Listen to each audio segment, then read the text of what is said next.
I hope you're ready for a value-packed stock market investing video with Rob, the popular investor. Definitely go check him out in the description below. This is from a recent interview I did with him with Investor Community, previously my Patreon. So everyone you see in there live in the Zoom call is either one of our mentors or one of the members of that community. They got to ask questions live, submit questions beforehand. And if you want to join that, that's also linked down in the description below. Also within Investor Community is all of my live trades, live research, annotated 10Ks, 10Qs, earnings calls, all that stuff, and live weekly sessions with our mentors teaching different fundamentals of investing. But without further ado, let's get into the interview. We talk about macro, Bitcoin, portfolio management, undervalued stocks, and all of everything else, pretty much. A lot of things. Let's do it. Rob, also known as the popular investor, welcome to Investor Community. This is the first time we've done anything like this, really. First time we've had like a guest on and kind of an interview kind of format. So I'm really, really excited to ask you some more questions about your experience, your background. We're kind of going to get into macro, your due diligence process, portfolio management, some kind of crypto, Bitcoin discussion, and then some stock picks and Q&A from everyone, including us. So Kevin, Nick, and I will kind of be leading the call, and let's kick it off with an introduction. So why don't you tell everyone who you are, your background, how you got into investing, all that good stuff. Sure. Okay, so I've been investing for 12 years. So I started in 2009, just like a number of people started last year after a crash. I started in 2009, but I kind of started not for the love of investing, but more so for the money. It was more materialistic. But as I started to get involved with investing, I actually kind of enjoyed it. Kind of seen the gamification of investing, the excitement around it. And it was a puzzle that I could never really solve, which kind of kept me interested for a long period of time. I jumped ship from stocks more so around 2011, 2012. And I started investing in real estate. And that was throughout the sovereign debt crisis in Ireland. So real estate property prices crashed about 80%, but the rental yield on those properties never actually, dropped about 15%. So you had a fantastic arbitrage. And so I started to invest in real estate around 2011, 2012. Got very lucky. Sold that real estate around 2015. Done very well. And that kind of financed me up until the present day. It allowed me to sort of invest my own money and just focusing on building out a strong process. Last year, I started with eToro. Started on eToro to help some friends and family invest some money. And that's kind of grown into something a little bit more. So this is the first time I've been investing other people's money over the past year. Currently manage about $6.5 million of other people's money. And yeah, it's a new journey. It's quite exciting. And that's essentially my entire investing career, if you will, since 2009. That's amazing. So how have you kind of learned all that you know about investing? Where have you gone to find resources to improve, I guess, your mindset, your process, your research, all of that? Yeah, so I initially studied business studies. Personally, no offense to anybody that's studying business studies, but I think it's a waste of a degree. It's too broad. It's not really focused. And I knew a little bit about everything, but not a lot about something. So I left that and I started studying accounting, which was a little bit better because it was more focused. And then after that, that's when I started investing. I was already investing a small account at this point. Once I started to invest, I started to recognize there was problems with how I was structuring my portfolio, a lot of volatility. I was making a lot of money one month, the next month I'm down huge. And it's always been a sort of series of mistakes that I've made that led me to learn. So it started off with huge volatility in the portfolio. Then I went back and done a course on portfolio management. I started to understand how to hedge out market risk, diversify risk, all that type of stuff. Then after that, I started to realize that I'm buying overvalued companies, and not always were they going down, but they were kind of underperforming the market. So I went back and started to study about valuations, different courses online, started to understand how I could look at valuing different businesses. And this process continued for years, and I would learn little bits here and there. And then after a while, it kind of all started to click that, investing is really just about probabilities. And what you're doing is you're looking for some sort of metric that'll give you a slight edge over its peers, whether that's higher growth, better valuation. And then when you diversify and spread out the risk in a portfolio and you minimize the volatility, when all of this is combined together, it gives you a perfect mix. And so it's kind of been through luck, a lot of mistakes, a lot of learning, and time in the market. That's pretty much. And I wouldn't be discouraged if you're having a lot of trouble right now. Like if you're new to markets and you're probably 1, 2, 3 years in. I had a lot of trouble for 5 or 6 years. And then it started to click in year 7, 8, 9, 10. It just gets better and better and better to the point where you get a lot of volatility, and it's kind of, you're either already expecting it, you've offset an awful lot of that risk, or you know how to deal with it. And so it's a long journey, and you never stop learning. Like every year you're going to pick something up that's going to improve your process. And the whole goal of investing is not really to be making no mistakes. It's just to minimize the number of mistakes that you make. And so, yeah, it's just been a process of learning. I'm still learning, and yeah, there's not really much else to say other than that. You sound like you came from a trading background when you talk about probabilities and being probabilistic in that sense. Have you ever dabbled in that a little bit? So I have family members that are involved in investment management. So like my cousin worked for Merrill Lynch. Her husband's a portfolio manager. I think their fund is about 6 billion, and he's been mentoring me for a number of years, sharing with me a lot of his insights. And I have my uncle was also a portfolio manager in fixed income as well. So they've kind of been able to help me and guide me in different ways. And yeah, I definitely have a bit of an edge over everyone else because I have that kind of mentorship behind me as well. So yeah, I guess that's probably fair to disclose as well, that I have access to people that have an awful lot of experience and knowledge as well. So yeah, I don't have experience in financial markets. In fact, my family members were telling me back in 2009 that the industry is in structural decline, and there's more people getting fired than there are people getting actually employed. So it was probably best to look at something more alternative. And that's when I started to focus on my own investing. Went down the route of real estate, realized that it was a fantastic opportunity, and got a little bit lucky, and that's it. So Yeah. yeah.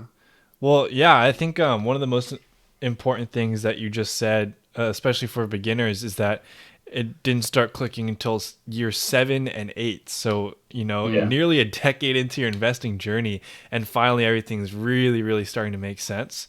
And also, mentioning that it's not about making no mistakes, it's about just making less mistakes than you do get calls right, and hopefully the wins are bigger than the losses. Obviously, but and so yeah, that's also really important to learn, because I think a lot of people might be just getting discouraged at some points, after their first year of investing, and kind of just throwing in the towel. But it really takes a long time to get to where you are now, and it's amazing that you've been able to have these mentors that you just mentioned, especially in your family. And that's kind of what we're hoping to do here, is bring like really experienced people such as yourself, Nick, and Kevin, and being able to share that knowledge with other people. So I appreciate you being here again.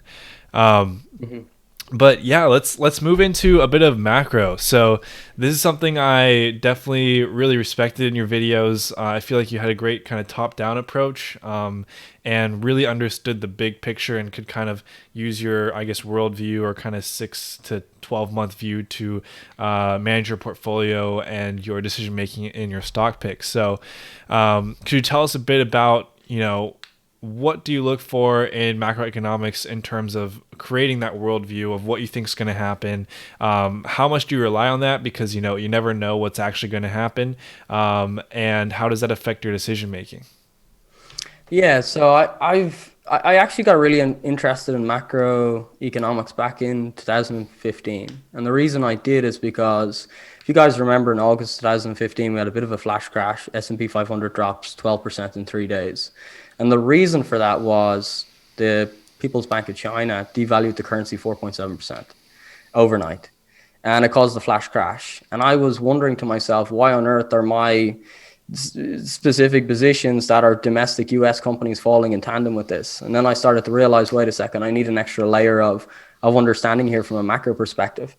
And so I went down a rabbit hole for a couple of years, really learning about macro. And what I came to the conclusion is, like, there's a number of different variables that you can consider, but the main variable that appeals to me, that seems to be very consistent, is liquidity drives markets. And depending on whether liquidity is ample or whether it's contracting, you'll see asset prices increase or decline, and it's that simple.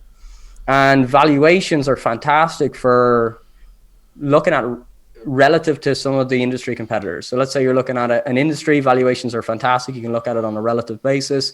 Am I buying a company at a lower valuation relative to the mean of the basket? And is it maybe one of the lowest valued companies? That's what valuations and PT, price earnings and stuff like that, that's what it's really good for. But it's not really good for looking at a benchmark and saying a specific company should be around a 20 PE, because if you go back to the 1980s, you had interest rates up around 15, 18%, and we had the price earnings ratio below 10 for almost a decade. And so what I began to realize is that liquidity drives markets. And if you have a good grasp on liquidity, you'll be able to understand the directional bias of asset prices. And so essentially, interest rates is what I consider that drives liquidity. Higher interest rates, liquidity is contracting, you're sucking liquidity out of the market. Lower interest rates, you're sort of incentivizing lending. The availability of creditworthy buyers increase, spending increases, valuations increase, everything else starts to fall into place that way.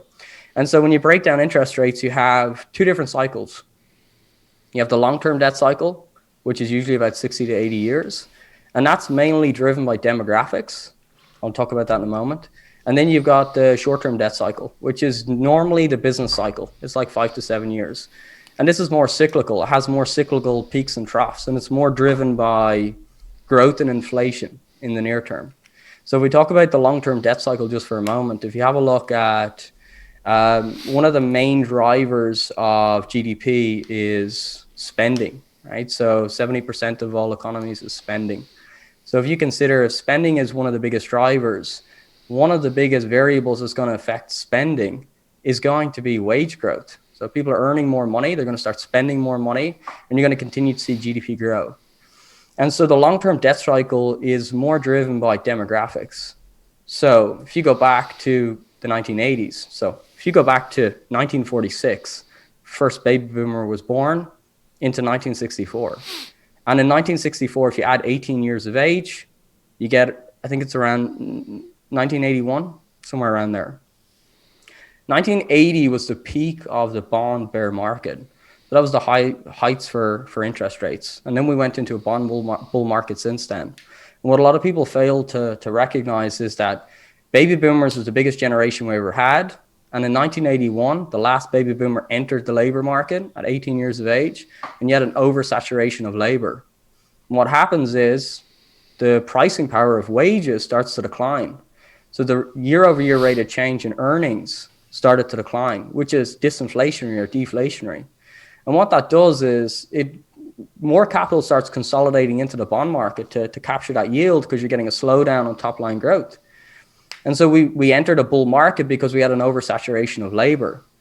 And so now, if you look at the baby boomers right now, and you add 61 years of age to 1964, you get 2025. And if you consider that millennials are the same size as baby boomers in terms of numbers, we're already starting to see a contraction in the labor market. Over the past 10 years, you've seen strong wage growth, and you've seen a tightening labor market. So if you look at job openings, still at 7 million despite a pandemic last year, it's likely going to get up to 10 million. And so you're starting to see a shrinking of the labor force. And that drives wage growth higher, and then the cycle starts to change. So we've had a half a cycle from 1980 where interest rates fall for 40 years. And now we're about to go into the next phase. Over the next couple of years, we're going to bottom out on interest rates. And then you're going to start to have pricing pressure on the upside. And the reason why that occurs is because as you start to see wage growth, you also start to see inflation and growth increase in tandem with that. But also, as you have more retirees, they become net spenders. So somebody entering the labor market at 20 years of age saves for their pension. When they turn 65, 61 years of age is the average in the United States. When they turn 61 years of age, they start drawing down that pension, they become a net spender. So you have net spenders from retirees, and you have a very tight labor market with strong wage growth. And so everyone becomes a net spender, growth and inflation starts to pick up, and interest rates start to follow it. And that's the long-term debt cycle. And it's not that interest rates will go from 1% back up to 15%. It'll more normalize somewhere around 5-6%, which is historically where it was. 1980s was a total anomaly year, or not an anomaly year, but that cycle was a total anomaly. But it'll probably go up somewhere closer to 5-6%. And on the way up, you'll have these mini cycles. These are the business cycles. You'll probably have 3 or 4 business cycles on the way up where interest rates might go from 1% up to 3%, back down to 1.5%, up to 4.5%, and so on over 2 or 3 decades. It'll take a long period of time.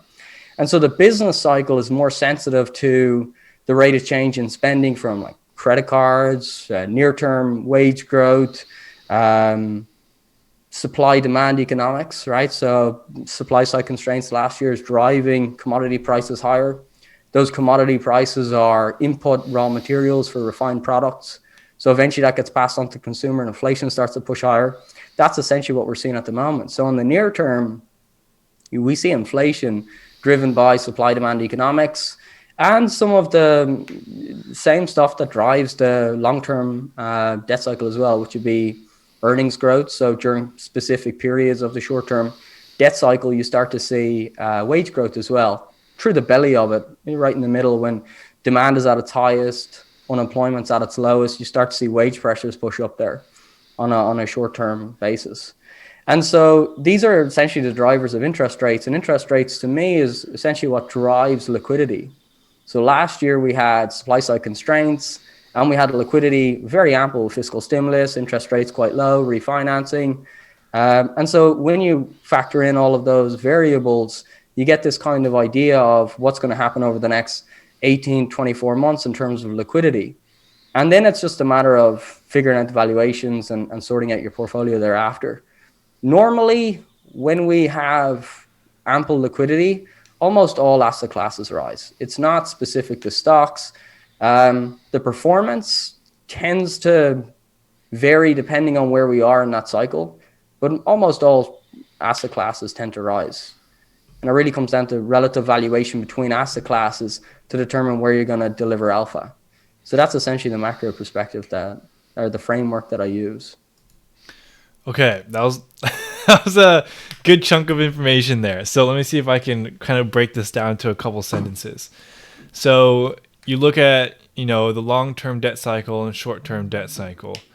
And long-term, you kind of think that we're towards the bottom, kind of starting to bottom out a little bit because of that wage growth. And you arrived at that through looking at the demographic of the labor force and seeing that a huge demographic of baby boomers is now entering retirement and becoming net spenders.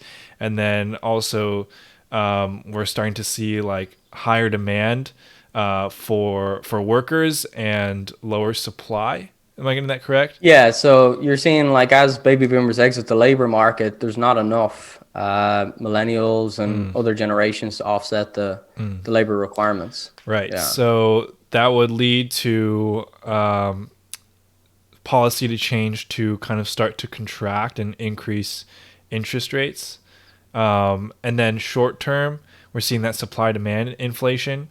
Okay. So is that kind of what you... Yeah, I guess the point is like demographics, the long-term debt cycle, like everyone watching this is only going to go through one cycle anyway, but it's more got to do with the economics of demographics, like how the demographics break down in terms of supply demand of labor, how that affects wage growth. And so we'll only go through one cycle. It's usually 60 to 80 years. And it's just really about understanding where in that cycle we are and what's the best way to invest moving forward. It gives you a little bit of guidance moving forward over the next 5 to 10 years, what to expect, and that can help your decision making essentially. Got it. So in regards to the long-term debt cycle that you say that we're bottoming out because of, like as you said, labor force is exiting. Do you think there's a concern where if the business cycle compounds into the same point where the long-term debt cycle is also falling, where basically if you have both curves, the long-term and the short-term meeting at the most trough point, is this an issue for long-term investors, or would you see this as an opportunity? It really comes down to asset allocation. I mean, you can make money in a rising interest rate environment. It just comes down to the type of asset that you're investing in. I mean, Warren Buffett's golden years was throughout the period with higher interest rates. It really comes down to, like, up until this point with lower interest rates, passive strategies have worked really well. But as we move forward, I think you need to be more active. You need to be more conscious of free cash flow growth. If interest rates do continue rising, a company has to be they have to be able to finance their own operations. So free cash flow is very important. Like last year, I think a whole generation of investors believed that companies don't need to make money. Just at a point where we're moving to sort of a period where supply side constraints are causing near-term inflation. I didn't think that the secular trend change in inflation would happen until 2025.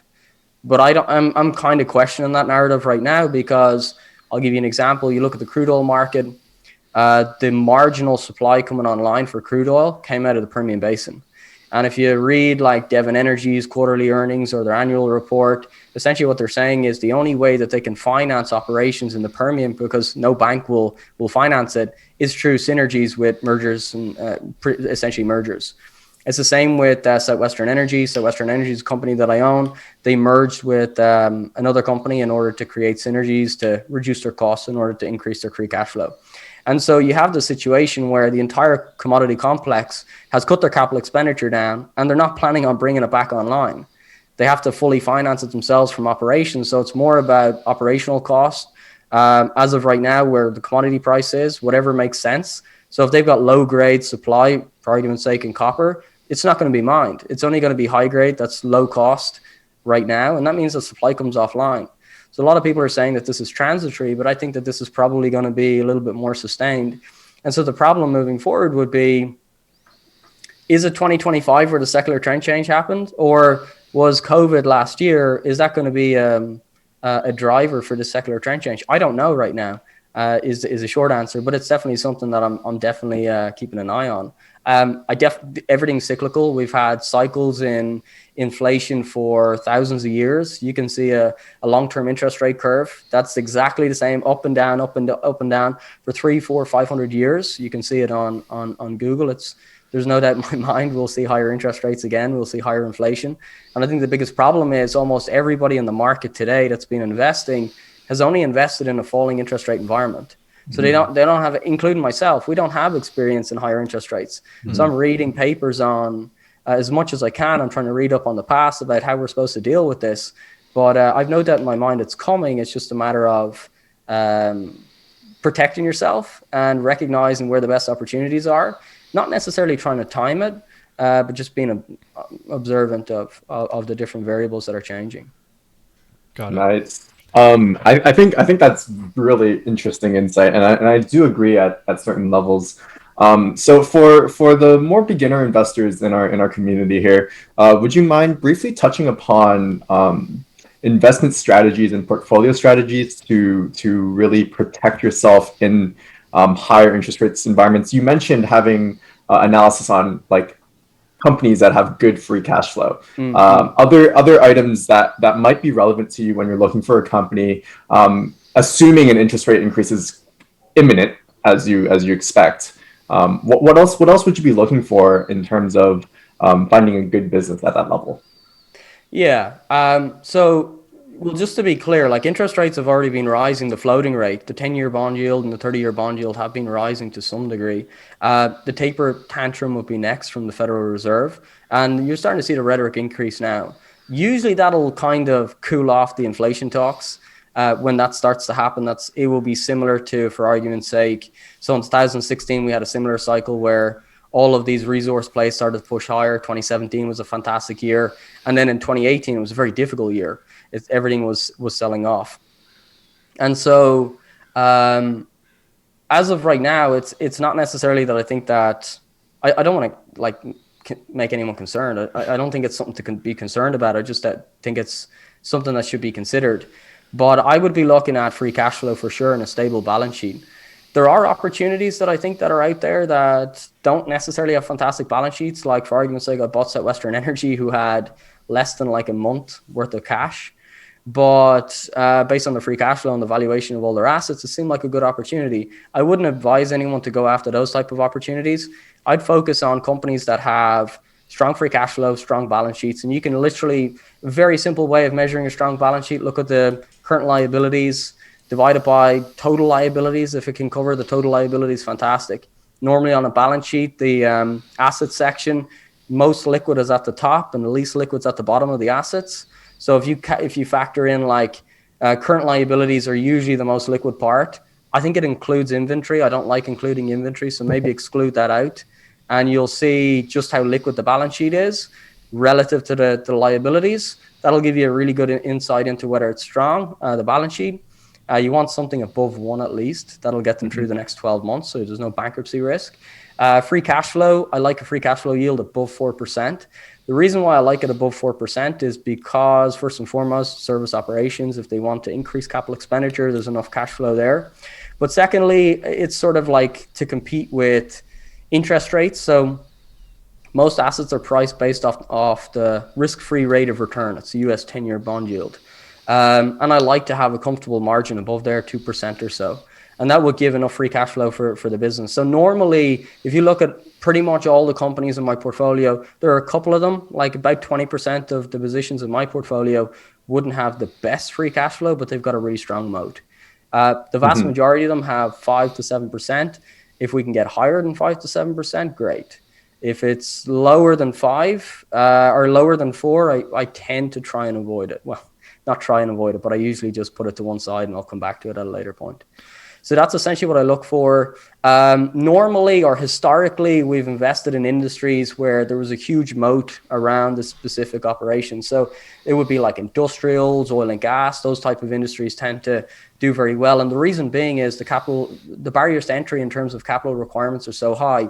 I'll give you an example. Suncor is a company I invested in. Suncor have oil sands. Those oil sands cost, I think they invested anywhere from $3 to $4 billion to build out those oil sands. So you're not going to get a startup that competes with them, right? You're not going to get another business is going to think very carefully about whether they're going to get involved in that, because $4 billion of shareholder capital is quite a lot. And so what happens is in these type of businesses, they tend to do very well because supply doesn't come online as fast as what a lot of people expect. And because interest rates are rising, capital expenditure is not as ample. It's not being financed by debt. And so you have a situation where top line revenue is relatively inelastic and you've got strong free cash flow and that's paid back in dividends. And that's why those industries done very well. Industrials, mining, oil and gas, those type of industries, they've all historically done very well. I think they'll continue to do very well. But what I find very interesting is today versus, let's say, even just 5 years ago, you look at the top tech companies like Google has a huge barrier of entry. Like competing with Google is almost impossible. I have invested in a digital asset called Basic Attention Token, and it's more of a speculative play, but it's the utility token of a browser called Brave New Browser. And these guys they've been around for a few years, but they only have 15 million users. So to compete with Google, it's a massive challenge.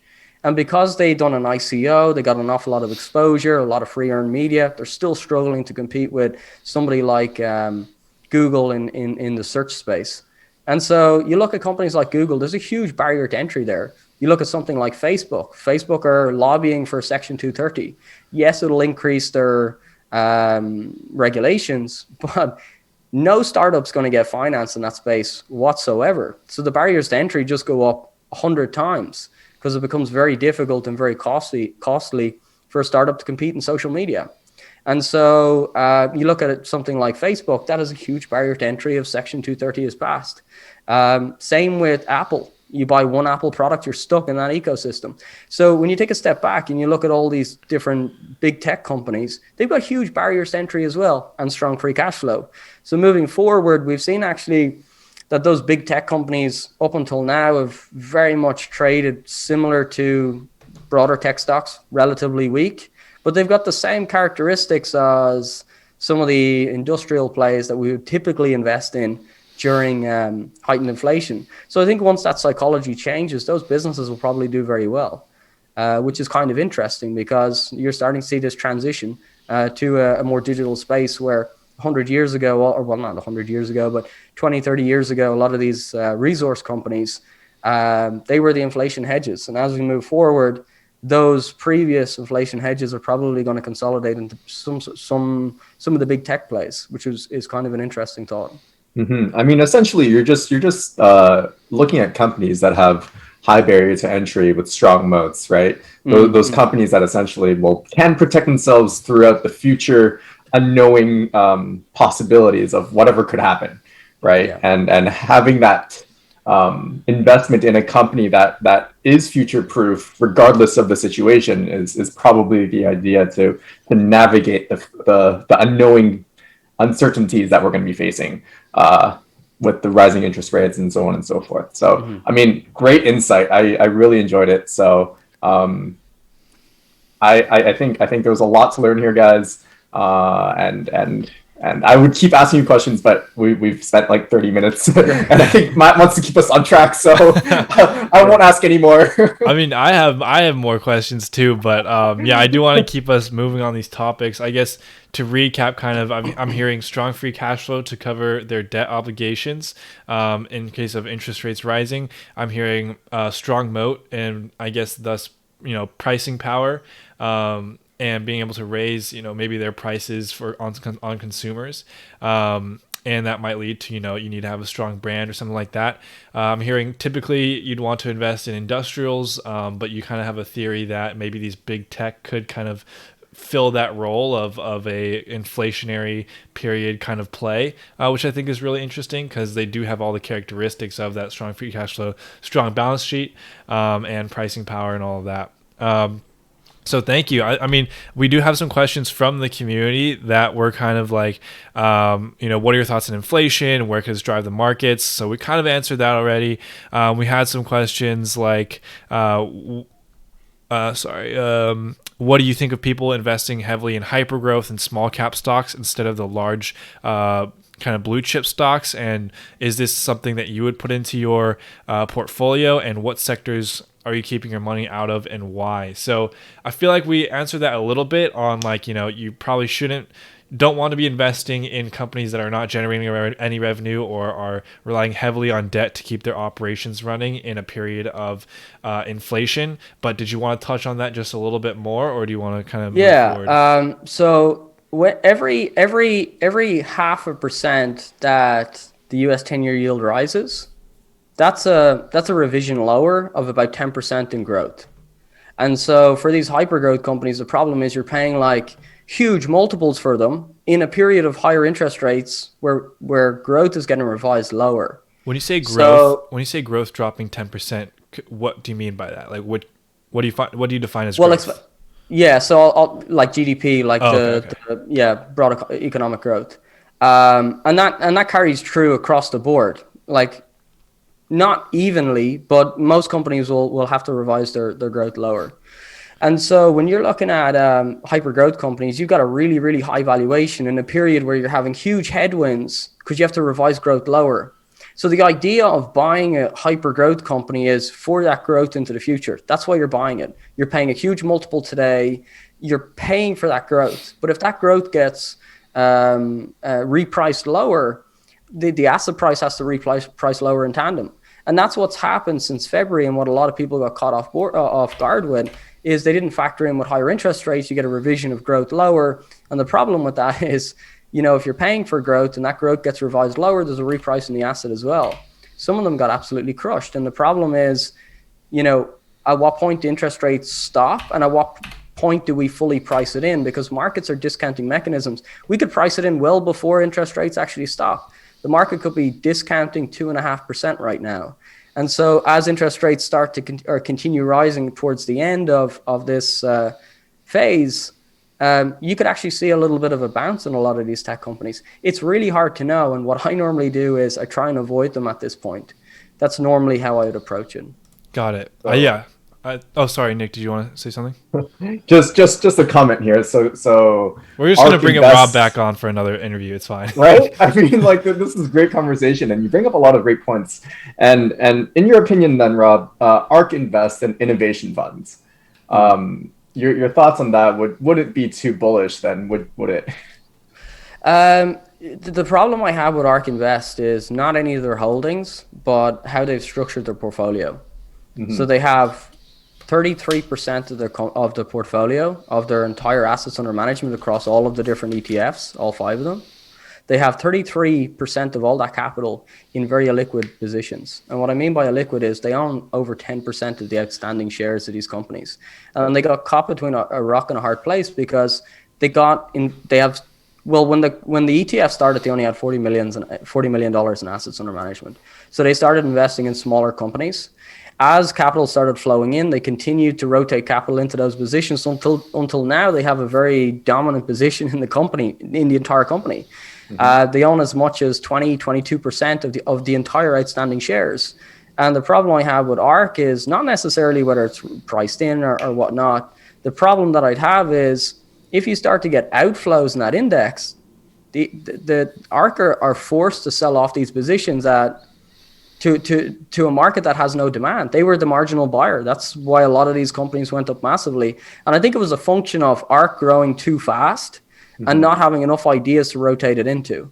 And you've started to see they've tried to rectify that by pulling some capital and reinvesting it into, for arguments like Apple, Bristol Myers. I think they own some Amazon. They started to rotate into very liquid companies. They've tried to rectify it, but that's the only problem I have. At some point in the future, if ARK were able to redistribute their capital into more liquid plays, I think it would be something that we could definitely circle back around and have a look at. But as well as that, there's a lot of companies in that portfolio that don't have growth at all. And they're very, very much reliant on debt markets and equity markets.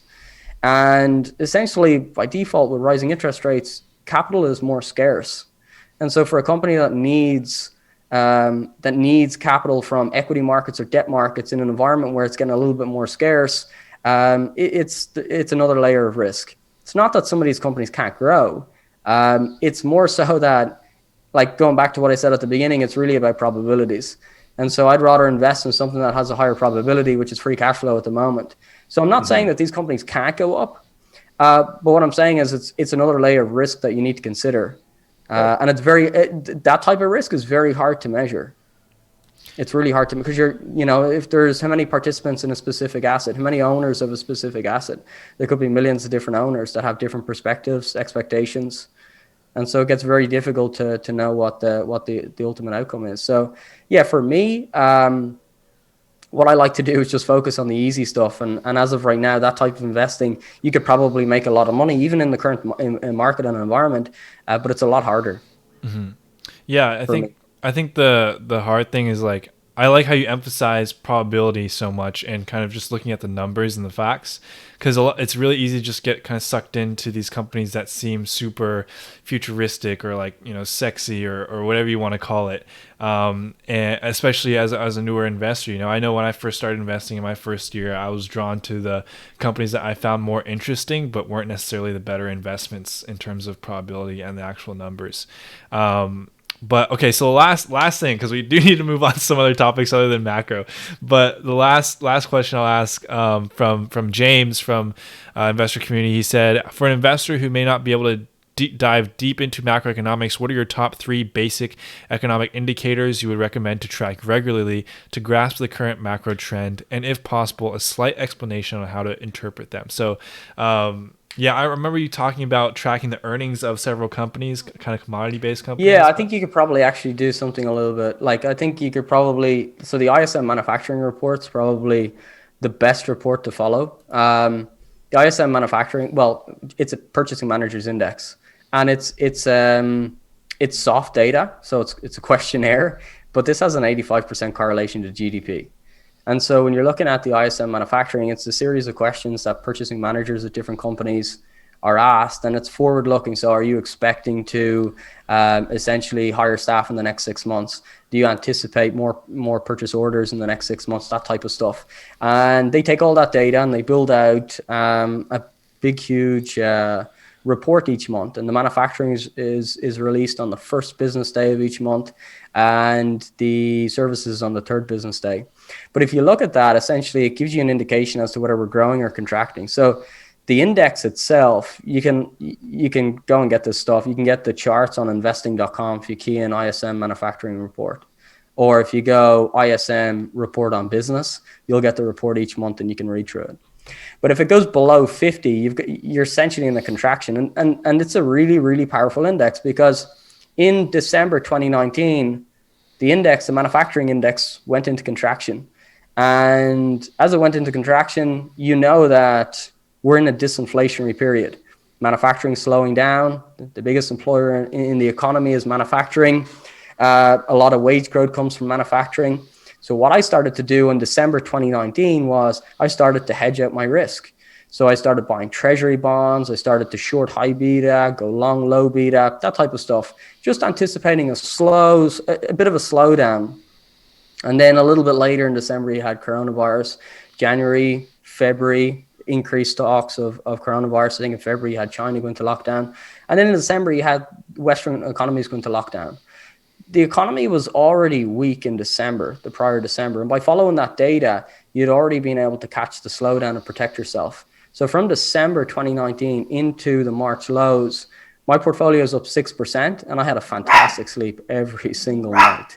And just by following that index and taking an indication as to whether we're in contraction or whether we're in growth.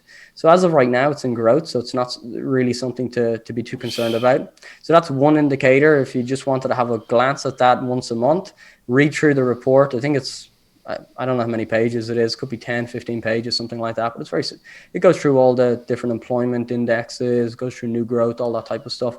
Really, really worthwhile reading through. And then they've got comments from purchasing managers. So you'll get a bit of an insight into each business and each different sector and industry.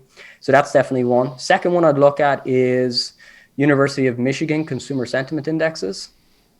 And the reason why I would do that is because consumer sentiment, so sentiment in general, if I'll give you an example, if you look at the housing market, job security and low interest rates is pretty much one of the main characteristics for a booming real estate market. And so when you're looking at sentiment, it kind of carries true for spending in an economy. So if 70% of the economy is consumption, and you've got high sentiments, strong sentiments, consumer sentiments, we tend to see retail spending continue to be robust. And that's usually a strong indication. So right away, you've got an insight into manufacturing and services with the Purchasing Managers Index. And you also have an understanding from consumer sentiment regarding consumption. If consumer sentiment starts to roll over, and I actually do a little bit of technical analysis on the consumer sentiment chart, and it's spotted prior to every single crash, including the one last year, sentiment dropped in February before the crash in March. Every single crash that we've seen over the past 4 cycles, we've seen sentiment decline first. So you see manufacturing go into contraction, you see sentiment go into contraction as well. And they're more so leading indicators in nature. You also have coincident data, which is not, it only confirms or denies what you already thought. So you've got industrial production, durable goods, those type of stuff. But those 3 reports anyway are leading in nature. It'll give you a little bit of insight into where we are from an economic perspective. And then outside of that, you just got to hodl until or unless we go into some sort of contraction. Perfect. Thank you. That's super valuable, and I'm personally going to have to look into all those as well. So I appreciate you giving us those 3 indicators and a little bit of a breakdown as well. So, okay, I do want to address the questions in the chat because these people are here live, so I do want to make sure that they get their questions answered. So now the last thing on macro, which resources and books can you recommend for macroeconomics? To be honest, I just read a lot of the BIS data, the Bank of International Settlements, IMF do a lot of reports. And I've just been reading all these reports from the Fed, Beige Book. Anything I didn't understand, I just went and Googled it, any terminology. As of right now, I'm studying to get my licenses from the FCA, and all of the stuff that I learned from those notes, all the answers are in it. So just by reading, it's really boring, mundane garbage if you don't like this stuff. But if you're interested in it, I would definitely recommend going over to even St. Louis Fed. They've got a fantastic write-ups on real estate markets and all these different markets. Any terminology that you don't know, just Google it, figure it out. And that's the only way really I'd recommend people learn is read something you have no idea what it is. Just write down a bunch of the terminology, go and learn what it is, and then read it again. And then it'll all start to make sense. That's the way I Perfect. would do. Books Yeah. specifically, the problem with looking at books specifically is the world changes all the time. So I can read a book from 30 years ago on macro, or 40 years ago in 1980s, at the end of a rising interest rate market. That entire book is written on a rising interest rate environment, not a falling interest rate environment. So for me, I think it's just best to read up on history, and as well as that, just read up on some of the data, and whatever comes out, whatever you can get your hands on. There is, I think it's Horseman Funds. They do a really good report every quarter. I think it's Horseman Funds. Yeah. Okay. Yeah, it's tough because it kind of gets to that point where sometimes it's not the most interesting read, but it's going to level up your investing to, I guess, a whole nother level, you know? So it comes down to like, is this something you really want to do, or is this something that you're really passionate about? And I think that's what separates a lot of people, is making that decision to put in the work. And so, Justin, I see your question about crypto. We're going to get to that. But first, we want to learn a bit more about your due diligence process and finding stocks. Because, correct me if I'm wrong, but I believe you like to find undervalued opportunities, and you try and stay kind of indifferent to the business as long as it's GARP, growth at a reasonable price. But you also kind of, sometimes maybe speculate or go with a riskier play like Bitcoin or a Palantir, right? So what is your due diligence process typically like? If you could run us through, in like a minute or two, what that usually looks like. And then someone asked, what are your favorite valuation multiples and ratios, and which ones did you find not quite as useful? So it's a lot, but yeah. Yeah, okay. So when I'm looking at a specific investment, so the reason why I ended up buying into Bitcoin is because I was a very angry bear in 2017. And I think it was an awful lot got to do with prices going up so fast and not having a position. And so in that whole mania, I didn't own anything, but in 2018, it started to fall. I continued to follow the metrics. And I realized that actually the fundamentals of digital assets were continued to improve. And throughout 2018, the price of Bitcoin drops 80%, but there was 20 million or 21 million new blockchain wallets opened throughout a bear market, which is not the sign of a dying asset. And that's ultimately what I started. Like, there's obviously one point there. Bitcoin's very kind of different because it's not something I would normally invest in. I invested in Bitcoin, as well as that I invested in it when it only had a $40-50 billion market cap. And when I took a step back, I said, well, wait a second. Bitcoin is, if it is addressing a sort of monetary system and it's a store of value, it should be in the trillions of dollars. Whatever number that is, it doesn't really matter. But even if it only got to $1 trillion, which it did, that's a 20x return. And so it was more about risk to reward. I felt like I had a good understanding of the asset. And at the same time, the fundamentals were improving. We started to see the on-chain analysis. Well, this year it started to pick up, which is the next phase.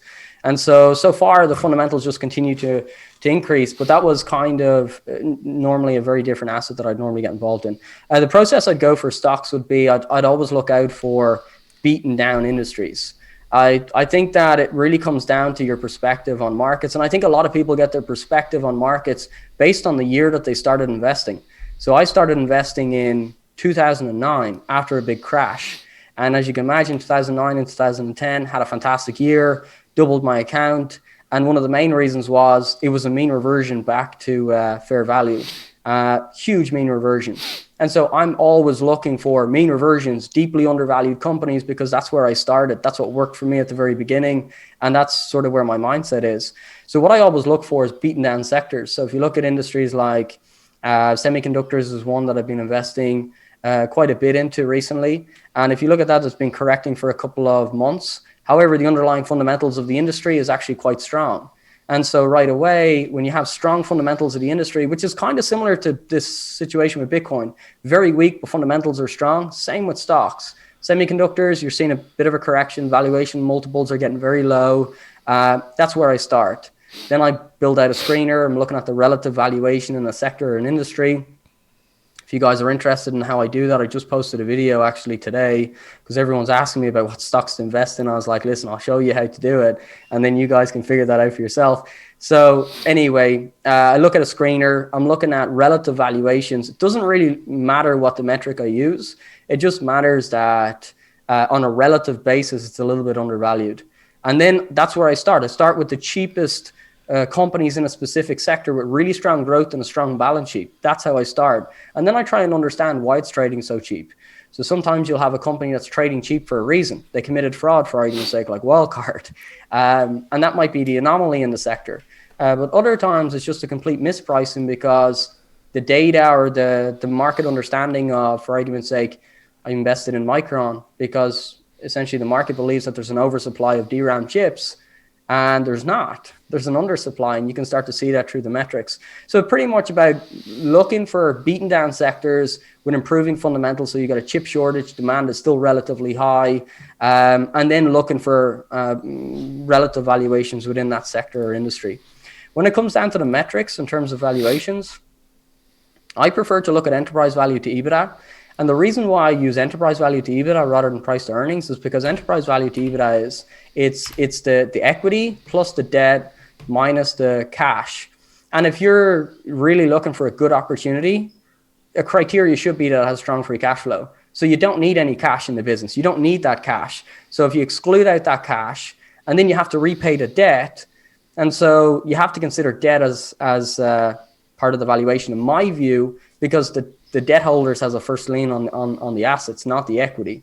So I think that enterprise value, because it excludes cash and adds in debt, it's a fair reflection of the valuation of the business. And I look at it relative to EBITDA. That's why I use that. But if you're looking at price to earnings, it doesn't really matter what the price to earnings multiple is. What really matters is where is it trading relative to its peers and growth, right? So let's say if a company that has a PE in the same sector of like 40 and the other company has a PE of 20, so that's fine. But if both companies are growing at the same pace, I would always start looking at the company that has a lower PE multiple if you're using price to earnings. I always start off with the lower multiple. Sometimes you'll see a company that's trading at a much lower valuation, but the reason why it's trading at a lower valuation is because growth is a lot slower. So the company with the higher valuation, you look at a company like NVIDIA and AMD in the semiconductor space, much higher multiples, much higher growth, 50% top line revenue growth. You look at other companies in semiconductors that are growing at 20%, the multiples like 15 or 20. So it's a lot lower. So it really comes down to the growth and the valuation, but it's really about relative valuations. Yeah. Got it. Yeah, you actually answered that entire question very well. I'm very impressed. You hit every base.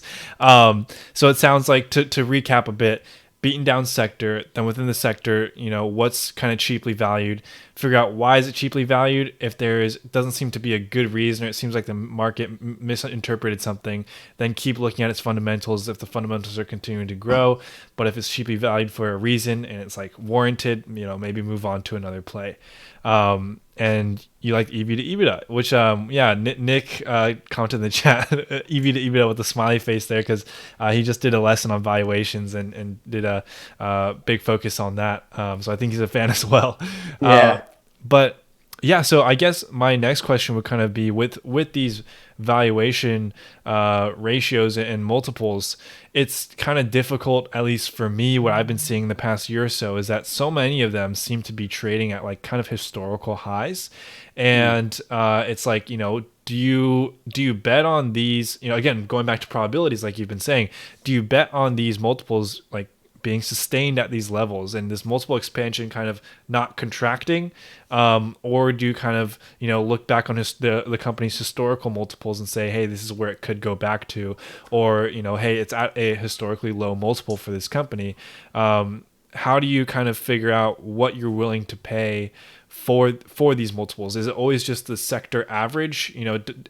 It doesn't really matter where the sector itself is trading. Maybe the sector is trading at a high, and then the other thing is, with growth, with the stock growing at 20% versus 50%, the 20% growth company is going to have a lower multiple. But how do you figure out, how much of a lower multiple should that be?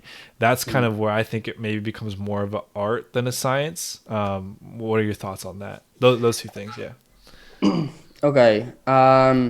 So when you're looking at equities, equities we have an equity risk premium, and that equity risk premium is it's about 6 to 6.5% above what the risk-free rate of return is.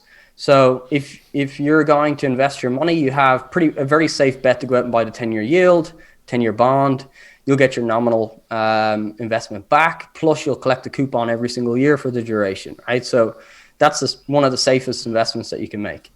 And so if you're going to take equity, usually what you have is equity risk premium, and markets usually look for 6 to 6.5% above what the 10-year yield is. So if you look at the 10-year yield, let's say, as an example, rounded off, it's at 1%. We'd be expecting 7 to 7.5% from equities. So essentially what that tells you is if interest rates are higher, the PE multiple should be lower. And so when you're looking at, I'll give you an example. If you go back to 2012, Apple was trading at a PE of 16, and it had 17 times price free cash flow, and it was trading at 3.5 times revenue. Today, it's trading at 5 or 6 times revenue. It's trading at 25.5 times price to earnings, something like that. Much higher, but interest rates are a lot lower today than where they were back in 2012. So when you're looking at valuations, you got to be very careful, because the value investors keep pointing out we should have a very stagnant PE, which is not necessarily the case. It's really relative to where interest rates are. And that's why value investors have not done well over the past 10 years, because they're focusing on the cheapest valuation. And the problem with that is a lot of the companies that are very cheaply valued are stagnant, or they're in contracting industries. And so valuation is really hard to determine what the valuation is. And that's why having an understanding of what the macro environment we're in, that's what helps when you're determining the valuation or the PE multiple. So last year it made a lot of sense with interest rates close to 1 to be in companies that were highly valued. But as you have a sort of transition from a macro perspective into higher interest rates, I don't know what the fair multiple should be, but I know that these multiples should start to be revised lower because we've got higher interest rates. And so as we start to see those multiples revised lower, what I like to do is just focus on companies that are growing, that are cheap. And there are a number of, like a lot of people are saying the market's very overvalued, but if you look in industries and sectors such as semiconductors, like take AMD and NVIDIA out of it, look at the rest of the industry and sector, it's very cheap.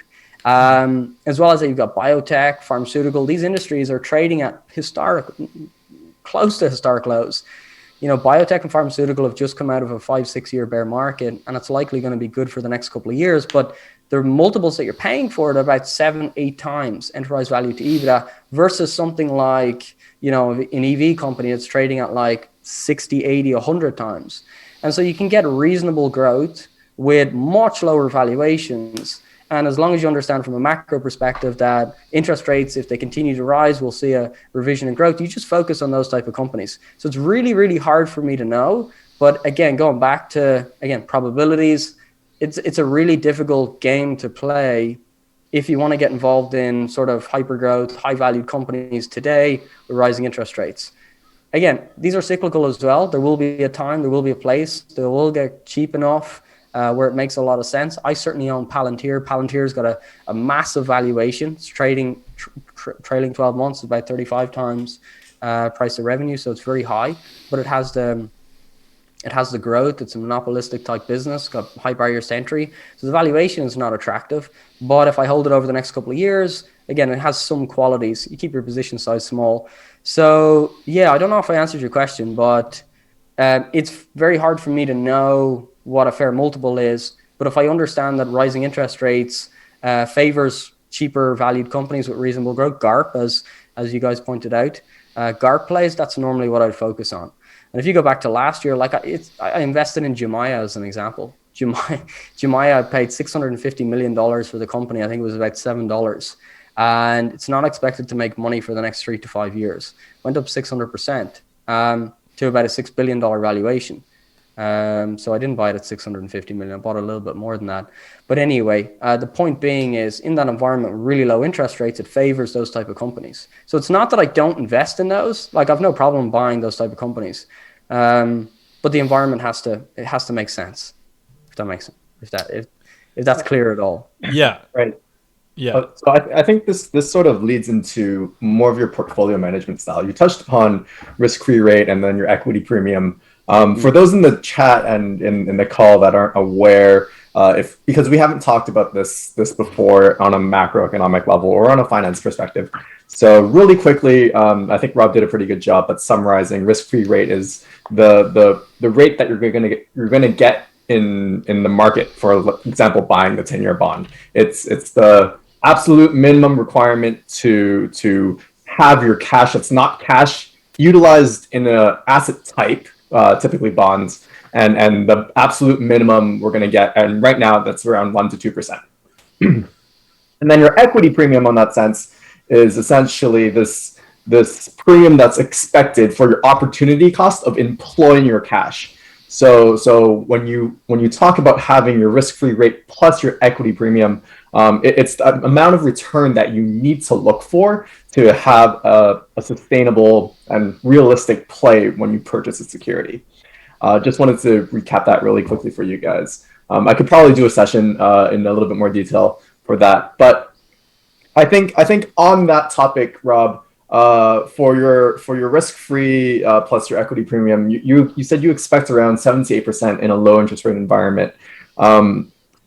Would you say so? Would you say this holds true to your portfolio management style right now? Are you basically ensuring that each of your securities in your portfolio will meet that requirement? And if so, in a portfolio management style, if it doesn't do that, what do you do?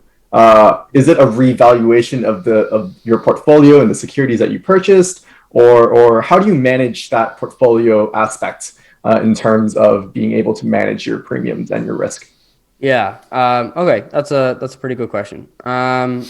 So let me explain when I construct my portfolio, the most important thing that I look for is, and I think this really comes down to how you look at investing. So everybody looks at investing and they think about how much they can make. I look at investing and say, how can I lose little to no money? And that's sort of how I approach investing. I believe that you should focus on capital preservation more than anything else. And so the way I construct my portfolio is I diversify the risk across different industries and sectors. So the top, say, 5 positions in my portfolio will not be in the same sector or industry. I wouldn't have, for argument's sake, NVIDIA, AMD, and Intel as my top 3 positions. That's not really diversification. And the reason why I say that is you can have a industry-specific event. The example I always use is bird flu. So you look at companies like Pilgrimage, and as well as that, you've got Tyson Foods. Both of those companies got crushed, but one of them was affected a lot worse than the other. I think a total of 6 million chickens were killed throughout the last bird flu. I think it was 2015, 16. I'm not sure. But anyway, the whole industry got crushed, not because one farm, because all farms, their chickens died, but more so because there was fear of bird flu spreading. So what I'm trying to say is by splitting up your top holdings across different industries and sectors, you remove that risk from your portfolio. So that's what I do. Then it comes down to the criteria. I look for low value, strong growth. And more so, I like companies that have greater than $2 billion in market cap. And the reason why, and this is something that sort of my cousin had said to me, look, you don't want to be investing in small caps because essentially what can happen with small caps is they're quite illiquid. One large buyer could come in and wipe you out. And so you want to be very careful with small caps. I didn't understand to what extent he was talking about it until I started on YouTube. Right now on YouTube, I could probably push a small cap stock. And that's kind of sobering to think about. So I always look for companies greater than $2 billion because I know for sure I won't be able to push that stock, if that makes sense. And I don't think that sort of the audience as a whole that would watch an analysis on a $2 billion company would be able to push a stock that has a $2 billion in market cap. So that's what I look for. A lot of liquidity. I look for strong valuation. I split the risk up usually between 20 positions, 25 positions. Some people think that that's a lot of positions. For me, I think it's just about right. No position in my portfolio usually has more than 7% allocated to it. And outside of that, that's sort of how I construct the portfolio to bring the volatility down. Different sectors, similar requirements, cheap, good value, and I don't overweight the positions. Could you reframe the question? Did I answer that? Yeah, no. I think you did a pretty good job on Oh, answering. sorry. And There was one more question there. Sorry, there was one more part of that question. It was like, if it doesn't start achieving the growth, how do I reevaluate it, right? right. Yeah. So I'll give you an example. I invested in Beyond Meat, and Beyond Meat is not a cheap company at all. But Beyond Meat's it's one of those companies where it has a really strong brand, and they've been growing at 30 to 50% top line, a little bit of margin expansion. I thought it could have been a very interesting opportunity with new deals coming up with McDonald's and whatnot. So I thought it was a very interesting company. After the first quarter, if you're paying 15 times price to revenue, you want to make sure that the company are executing. And on the first quarter, the company came out and they said that they missed earnings, they missed top line revenue, but don't worry, we have this new deal with Restaurant Brands and it's going to be fantastic. So the second quarter comes out, so I'm holding it for 6 months. And they come out and they say, look, we missed on earnings, we missed on top line revenue, but don't worry, this deal with McDonald's is coming true. And that's the classic signs of a management team that's just not executing. So I sold out at $143, share price drops all the way down to 100. When you're following the quarterly data and the annual reports, if the company is not executing, you're paying too much for it, you need to get out of it as quick as possible. So I don't really like to hang around for it. People want to call me a short-term investor, that's fine, but it's really just about managing risk. After 2 quarters, management team are dangling a carrot. That's just as an example. I think it's best to get out of the position and move on. So I do reevaluate them on every single quarterly report. I make sure, like as an example, more recently, I own a company called Bristol Myers. I've owned Bristol Myers for a year now, since last June. You wouldn't think it's up. It's up 24%, but you wouldn't think it's up because it's pretty much gone sideways. But on the latest quarter, they missed earnings and they missed it quite badly. A lot of people are suggesting that they don't have product pipeline. That's the problem. But the revision lower was only 30 basis points on top line revenue, and the free cash flow generation is still exactly the same. So I would look at that company and I'd say, look, it's still not too far away from what I paid for it. Management are still performing. It's still a good opportunity to not hold on to it. So that's an example of every single quarter I continue to follow the reports. And if my expectations are not met, I kind of have a very short fuse. So I'm quite happy to get rid of the company. So that's how I manage the risk in terms of expectations, in terms of returns. So, yeah. Yeah, no, I think you answered that really well. And guys, this is an example of valuation that comes together more than just past, hey, I'm going to look at the 3 financial statements. Rob takes management's execution ability along with the macro environment, along with the actual fundamentals that you see on the statements. He puts it all together and he makes that decision with the cumulative information.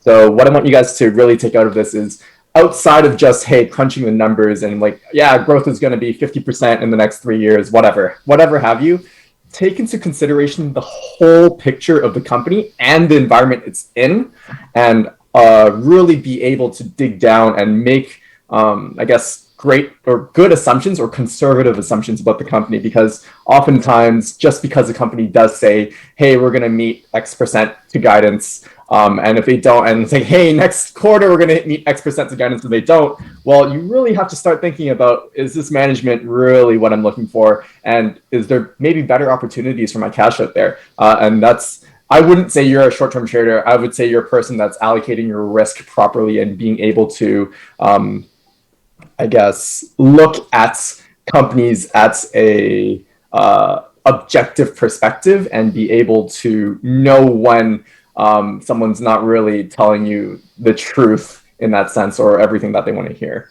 And I think that segued pretty well into our next topic, which was portfolio management. So Matt, if you guys have any questions, or if you have any questions from the community on this one. Yeah, I think one of the most important things that you said is really, if you're paying a high valuation, they have to execute. And if they don't, then maybe that valuation is not justified. Maybe it's time to, find another opportunity. And, yeah, people may call you a short-term trader, but I think you're more just an active investor is what I call it, or an enterprising investor. So I think we did touch on portfolio management pretty well there. So I did want to, have some time. No, it's a hot topic. Everyone wants to talk about it. Save some time for crypto. So for the last kind of 15 minutes here, I did want to talk about portfolio management, your stock picks and stuff like that. I think we covered that pretty well, just organically. So yeah, let's get into Bitcoin and crypto. And I think Nick is probably more of an expert here than on crypto than I am. And if anyone in the chat wants to ask any questions about this, please feel free to do so. For me, I do have some questions about Bitcoin. I consider myself like a crypto novice, so I'd love to learn some more. But one of the questions to kick us off from the community is, do you see cryptocurrency adoption more as a deflationary asset like gold, or one that ends up being a digital currency used for transactions? What are the challenges, according to you, for the adoption that it may face as a digital currency? And I think that's probably a difficult question because different cryptos are used for different purposes. Like some are for store value, some are for currency, from my understanding. But I guess let's take it in terms of the context of Bitcoin. Yeah. I think Bitcoin's really misunderstood in this context. I personally do not own Bitcoin to transact with it. I own Bitcoin simply as a store of value. However, I recognize that volatility comes with a smaller market cap. And as the market cap grows, when you get like $5-10 trillion in market cap, volatility will die down. And then you'll have a true store of value that larger institutions can rely on. So I see it as having all of the qualities of a store of value. However, we're discounting that moving forward, where people, for argument's sake, it's more beneficial for people in Venezuela, Turkey, South Africa. Those type of places have very high adoption rates of Bitcoin because it's a much better store of value relative to the local currency. So as of right now, those type of regions, it makes an awful lot of sense for local people to hold their assets in Bitcoin. For large corporations, somebody has to start. MicroStrategy started, but I think they're just trying to reinvent their business model. Tesla bought a little bit of Bitcoin. There's a couple of different companies. eToro actually has some Bitcoin. They were one of the early adopters back in 2010, I think. So there is a number of different companies that are starting to put it on their balance sheet. And this is the early phase of the adoption for institutionals. This is the institutional phase. A lot of hedge funds own it. We've seen BlackRock talk about it. Larry Fink has been talking about it openly. And just to put that into perspective, I think BlackRock have $8 trillion in assets. So they've been talking about it quite positively. As a currency, this is where it's really interesting, because how Bitcoin works is, so the Bitcoin protocol, so layer one, this is what everybody's talking about regarding it's bad for the environment, uses an awful lot of energy, etc. That's the protocol layer one. And that's true. It is. It's very slow and it costs a lot of money for transactions and it's not very environmentally friendly. However, there's a P2, there's a protocol layer 2. And this protocol layer 2 is the Lightning Network. And this is like, how do I explain this? So you have two different people that want to transact. Let's say you want to transact a number of times. These two people have a ledger. They will deposit one deposit into the protocol layer 1. And then they'll transact or whatever a number of times. And at the end of the month, they can then settle that transaction from protocol layer 1. So you can have 100 transactions in the Lightning Network, and then you can settle the score once from the protocol layer 1, which is very inefficient. And so where I stand is I own Bitcoin. I don't think it's a good currency personally. Well, it doesn't matter whether it's good or whether it's bad. I won't use it as a currency. When I look at protocol layer 2, the Lightning Network, it seems like a fantastic solution to this argument regarding energy efficiency and all that type of stuff. However, I don't know how secure it is. And I think it was built up for small transactions. So if I'm selling like a $50 item on a store, it might work really well, where we would deposit money into a protocol layer 1 transaction on that ledger. We would make the transaction in the Lightning Network for a small amount, and then we would settle the cost there.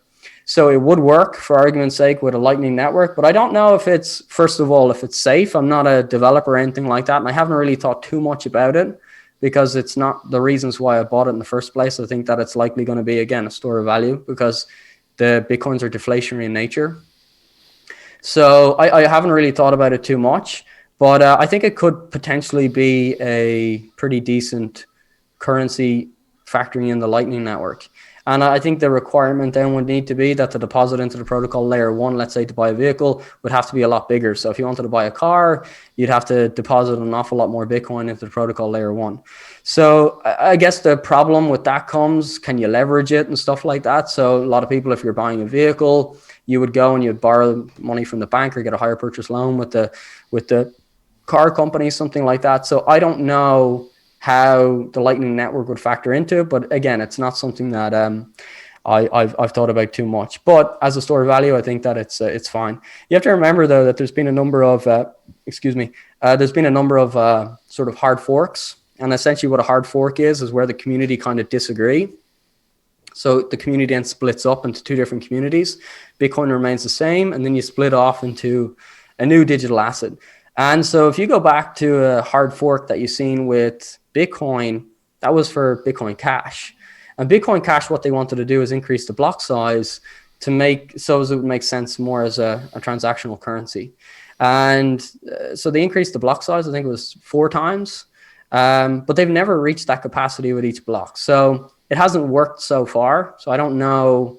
So yeah, if I'm looking at Bitcoin and Bitcoin Cash, Bitcoin is the store of value. Bitcoin Cash is more so, well, it's possibly some sort of currency, but I don't know. I don't know much about Bitcoin Cash. Again, I'm actually I know about Bitcoin. I know about a couple other ones, but outside of those, I don't really know much about the broader digital asset space. Yeah, that's fair. That's pretty much my experience with that too. For me, I've been in and out of Ethereum since 2013. So I've mined Bitcoin for a while way back then. Took my profits like mid 2015. Did not see the giant boom, but I want to focus this more on the impact of cryptocurrency as a whole and its impacts on the market, or maybe some predictions you might have in the effects of cryptocurrency on our history, right, as a technology. Because I think there's some value there for us to really understand, essentially dealing with, as we talked about inflation today, as a deflationary asset and possibly as a currency, whether it may be Bitcoin or the possibility of it might being a transactional currency as a unit to maybe dethrone the US dollar. I've had this crazy hypothesis that it's in other countries' best interests to decentralize or throw the US dollar off of being the global trade currency, right? And there's a lot of incentivization of using cryptocurrency as the main trade currency in that world, right? The US can no longer print as much money as it feels.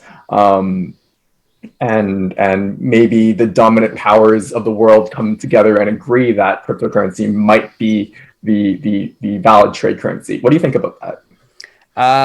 Well, yeah, no, I think it's very credible because the US dollar hegemony is absolutely going to come to an end in my view, because if you look at the unfunded liabilities, that needs to be offset by the Federal Reserve. And if we start to see interest rates rise to a point of, I think it was 4.9%, which is where the long-term average would be. At 4.9%, 30% of tax receipts in the US government is interest on debt. And the problem with that is you just keep having to create more and more and more capital. So if so as a reserve currency holder, all of the international sort of participants in this monetary system, they're not going to be very happy if you continue to increase your dollar supply to offset a big, massive shortcoming in unfunded liabilities. So yeah, I do think that that's likely to be the case. How long does it take? I don't know. Stanley Druckenmiller recently said 15 years we'll have a digital currency. What's the currency that we're going to have? I'm not sure. I'm really not sure. It could be Bitcoin utilizing a sort of Lightning network. Possibly it could be something like Cardano, but I don't know much about Cardano, but it could be a number of different things. So I'm really not sure which one it's going to be, but I do think we are going to have a digital currency. a lot of people are saying, oh, but the Fed are going to come out with their Fed coin. It's going to be the dollar coin. You have the digital renminbi, all this type of stuff. The reality is we already have a dollar reserve digital asset, and it's called Tether. And I don't know if it's backed 100% by US dollars, but it's already a digital asset that's backed to some degree by US dollars. We also have USDC, which is US dollar coin. These are stable coins. We're probably going to see continued transactions in those type of currencies. I think you need some sort of elasticity for currencies because of as we start to see continued population growth, you need to continue to expand your money. So I do think we are going to see a currency that has some sort of elasticity as well. So I do think it's going to be fiat based. But I think Bitcoin and a number of other digital assets will win out for specific specific functions.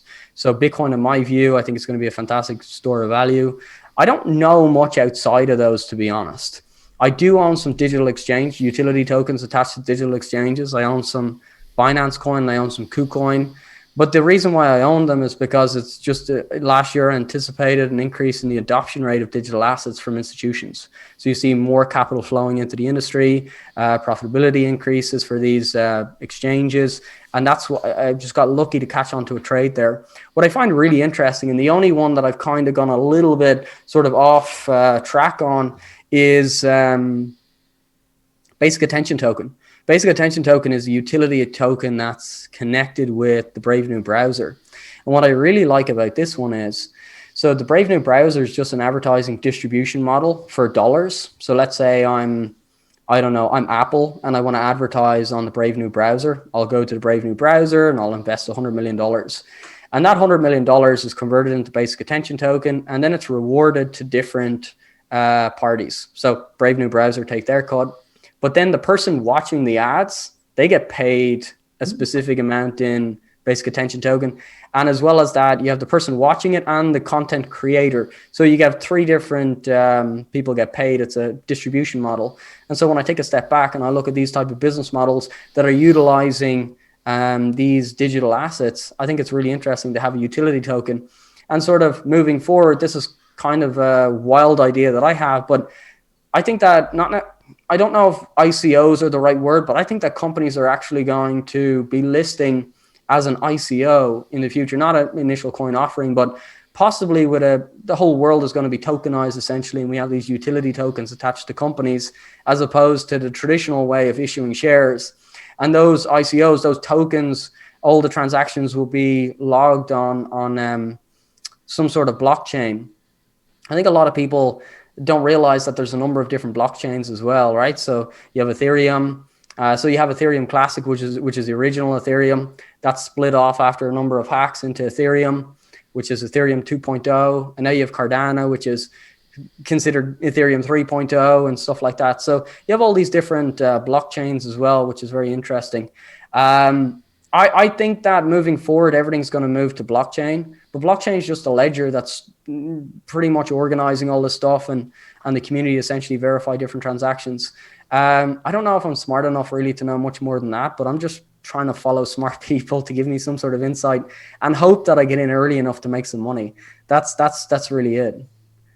I mean, that's fair. That's pretty much my interpretation of blockchain. I back when Ethereum and Bitcoin first came out, I was still in high school, so I bought in basically because my friend told me, "Hey, look, this is a cool thing. It's like worth $50.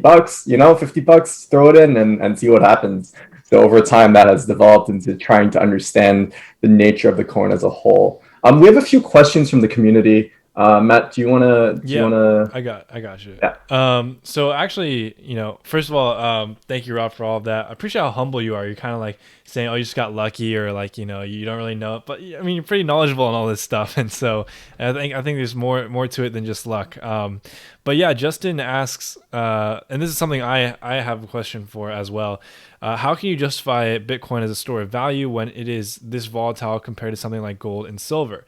And I kind of had that same question of like maybe the deflationary thesis only kicks in once everything has been mined, because until that point, the way I see it is like Bitcoin can still be manipulated, it seems.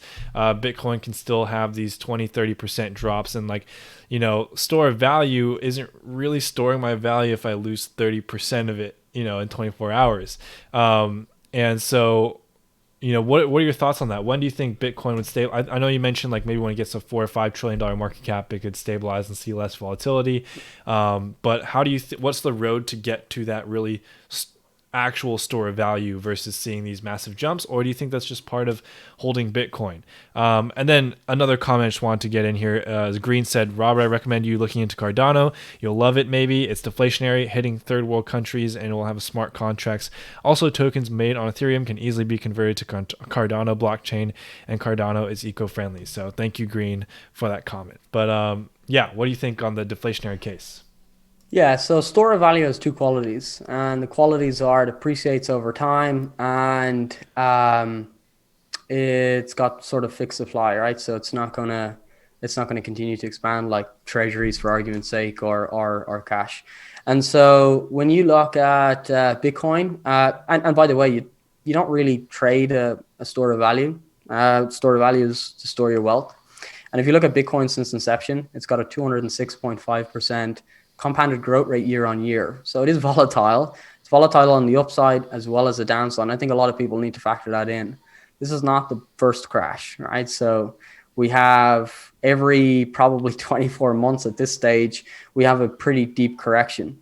But as of right now, it's got all of the qualities of a store of value, but it's still a very, very, very small asset in terms of market cap. And so it's really about discounting a high enough market cap in order to reduce the volatility. And so if you look at something like Apple and you consider the available buyers of Apple at a $2.3 trillion market cap, there's not many there. That's why the volatility has died down over the past number of years, is because in order for Apple to grow 10%, you need $220 billion just to make a 10% return there, which is absolutely colossal. And so when you're looking at Bitcoin, it's addressing an entire monetary system. And because you have a huge adoption rate from buyers all over the world, you end up having these periods of massive rapid growth. And with that growth, it fosters in speculation. You get the marginal buyer that comes in at the very end that drives up that speculative wave. They start quoting it's going to the moon and this, that, and the other, and they get washed out because they start utilizing leverage. They're weak hands because they're not in at a reasonable price. And what happens is, like, Elon Musk comes out and says whatever he says about Bitcoin, everyone says it's Elon Musk's fault. The problem is there's too much leverage at that moment. Into the year, in January, off the March lows, Bitcoin was up 750%. And at that point, leverage started to skyrocket in January. And that's normally what happens in a volatile market. You have this massive sort of run for sort of easy money, which it's not it's not easy. This is the second time, like, I sat through the entire crash throughout 2019 into 2018 into 2020. Really, really uncomfortable. But I learned a lot about the asset itself. And I learned a lot about its participants, right? So at the lows, you have an awful lot of really smart people come to the forefront with really calculated analysis. And then at the highs, you have all of this sort of dumb stuff that says to the moon, this, that, and the other. That's just the nature of the asset right now. When you have an asset, like, you look at all the different stocks from last year, all the SPACs that went up like 500%, they had the same people attracted to it. These are just the marginal buyers very late. And then when they get washed out, they liquidate it, the bull market starts again. The market cap is just too low. It's very volatile, and the adoption rate is moving at a much faster pace than anyone anticipated. When I got involved in this, I started buying Bitcoin in December 2018. I thought it would take a decade to get to around 200,000. A decade. 2 years later, we could be there in a year, right? So it might have happened in 30% of the time I was first anticipating.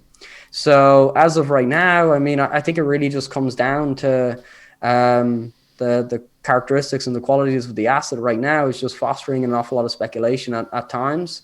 And that speculation creates massive volatility. And you also have to remember that equity markets have barriers, right? So there's margin limits, or there's limit down and limit up in equity markets. the equity market drops 5%, the exchange shuts it off. It has some has a lot of support. You have a central bank that'll pump liquidity into it to support it. But if you go back to the 1920s, when the Fed just initiated, and all their first function, their only function of the Federal Reserve from 1914 was to provide liquidity to the government in times of crisis. That was it. And if you go back to around like the 1920s and look at the volatility, it's the same as cryptocurrencies today. If you don't have that barrier or that support, you have a lot of volatility, and that would exist in equity markets today as well. If you removed all of the support from the Federal Reserve and the US government, you would see equity markets crash tomorrow without a shadow of a doubt. There's no way that the current valuations would be where they are without the Fed buying up over $100 billion every single month of treasuries. So a lot of people that are in traditional assets are saying, yeah, but that wouldn't happen with stocks. Remove the $100 billion of government support every single month, and you'll see a different market. You'll see a different market, a very different market. So, I mean, it's just the nature of the asset right now, but it's a lot of fun. It's a lot of stress. And I mean, you can make a lot of money if you go to scary places. There's nothing else really I could say about that. Yeah, I think you put that really, really well. There was something I saw before that made a lot of sense to me. It was in particular with like one of these hype stocks, not with Bitcoin, but I think maybe it could apply here as well, where it was like, okay, here's the intrinsic value. Here's like, maybe what the market's willing to pay for it. And then this section is just hype. This is just the people who are super levered and just trying to get squeeze out as much return as they can off of the momentum, right? And playing really risky. And I think, maybe with Bitcoin, that volatility is kind of coming in the range of, like you said, those people who are playing with leveraged bets and just increasing that volatility. And interesting point I hadn't really heard before made was stocks versus crypto. Stocks have all those buffers and barriers and support versus cryptos not so much. And you gave the example going back to 1920s. So that's something I'm going to look into as well. I think that's really interesting. And yeah, it does make a lot of sense. And it sounds like the other point that you made was, I think 250% or something like that compound annual growth rate for crypto or for Bitcoin. Yeah. 206% per year. 206. And that's not going to last forever. Right. Yeah. But I mean, it does make the point, like, whether it's spec or hype or not, it has gone to the upside, right? It hasn't just crashed and then never come back. But we'll see. So far, you're right. It does have the traits of a store of value. I can't argue that. It just depends on your time frame. And I think we will see kind of traders maybe start to slowly go away from Bitcoin as it starts to stabilize or as they get wiped out, as you said. So really, really good points all around, and I definitely took away a lot from that. Nick, looks like you're eager to say something, so you want to jump in really quick?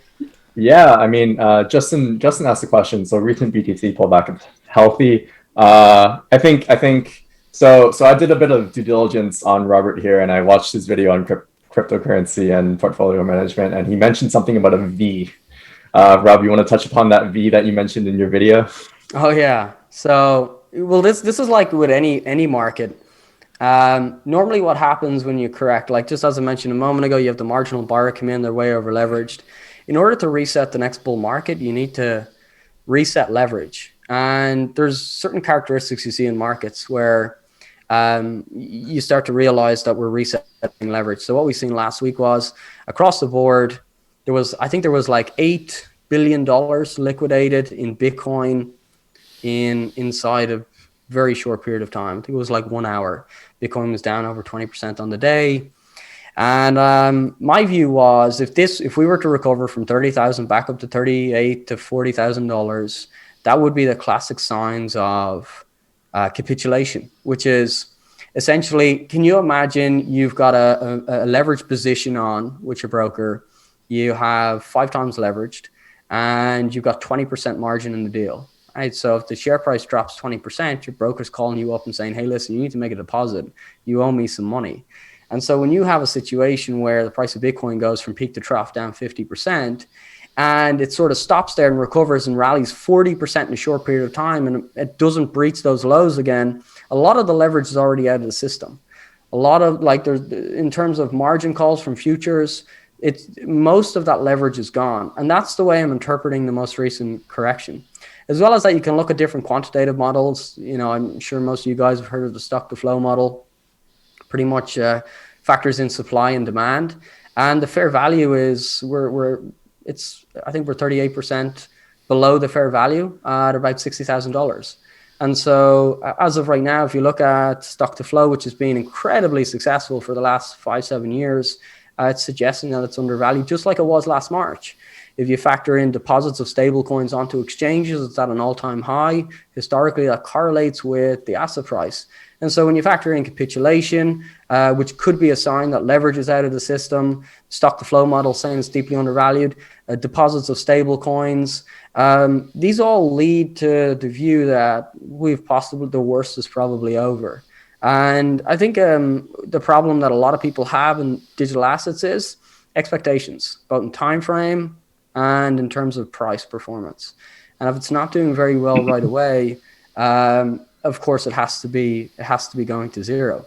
And that's one of the biggest frustrations I see in this market is you're not going in with the right expectations to begin with.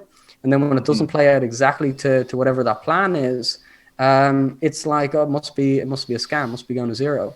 And that's not necessarily, the truth is usually somewhere in the middle, something like that. So in this circumstance, yes, I think everything that happened is quite healthy before we move higher. We might continue to go sideways for a period of time. That'll be perfectly fine. But yeah, I mean, it's I think it's healthy. It's not comfortable, but it's like, volatility is the price we pay for performance. So very fair point. Well, yeah, I mean, like, not everything goes up, right? So I think that ends the last question that we see in the comments. Matt, anything you want to add? I think we're over time here. Yeah, we're coming in on about an hour and a half here. So yeah, Rob, appreciate you spending so much time with us. I do want to give you a chance to, say your last little piece of advice. I really want to do like a recap of everything I learned in this, but I mean, I probably add another 5-10 minutes to the video if I do that. So if you want to, maybe give one piece of parting advice if you'd like, and also where can people find you? What's your channel? I mean, if I post on YouTube, which I probably will, I'll link it down in the description below. So anyone watching this, definitely go check out Rob's channel. But yeah, where can people find you, and where do you want them to go find you? I guess YouTube. I also have a Twitter. When I'm not feeling too good, I just use Twitter. But most days I like to get a video out on YouTube. Popular Investor on YouTube and Twitter. Perfect. That's pretty much it. Yeah, and Rob's been grinding. I've seen him putting out a video almost like every day recently, so he's working hard. And I've been subbed since about, I'd say, like 17,000 subscribers. So proud early subscriber here. And I can't wait for you to hit 100K and more. I think you definitely deserve it, and you're providing a ton of value. And yeah, anyone who's watched this probably sees that too. So definitely go check them out. Thank you so much for spending time. Did you have, last little words of advice for everybody here? Well, I'll just go back to the early days that I started investing, and it was very uncomfortable. And I think you need a very stable partner. I think my wife probably would have killed me if she had a different temperament. It just takes some time. You're going to make a lot of mistakes, and I think you just got to be patient. And I think it's best to don't be afraid of losing money at the beginning. I think that was something at the very beginning. I'd done very well. I tried to protect the gains in the first year, and it ended up costing me badly. And the reality was, if I just kept going and learning and moving forward, I probably would have been better off. So don't be afraid to make mistakes, but just make sure that you're not putting the farm on the line. A really, really, really good way of looking at it is, the way I do it is, no more than 7% in a position. If it goes down, 50%, I lose 3.5%. It's not comfortable, and that's a really bad situation to be in. But you're not losing 50% of your entire capital. So spread the risk out, focus on different metrics, and just be patient. I guess. Yeah. Perfect. I don't know if that's good advice or not. I think that's great advice.